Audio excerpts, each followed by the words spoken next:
ఇది చందమామ చూడండి, కొంచెం కొంచెం కొంచెం మునిగిపోతా ఉండదు, అంటే కట్ అయిపోతా ఉండదు పైన ముక్క.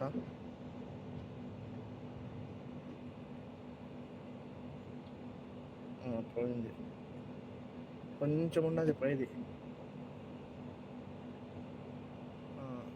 అయిపోయింది. ఇంకా ఈ వారం ఉండదు. ఇందాక ఫుల్గా ఉన్నింది నేను చూసినప్పుడు, అంటే ఫుల్ కాదు, సగం ఉన్నింది. లైట్గా అది అస్తమించి పోతూ ఉండదు, అంటే కనపడకుండా పోతూ ఉండదు.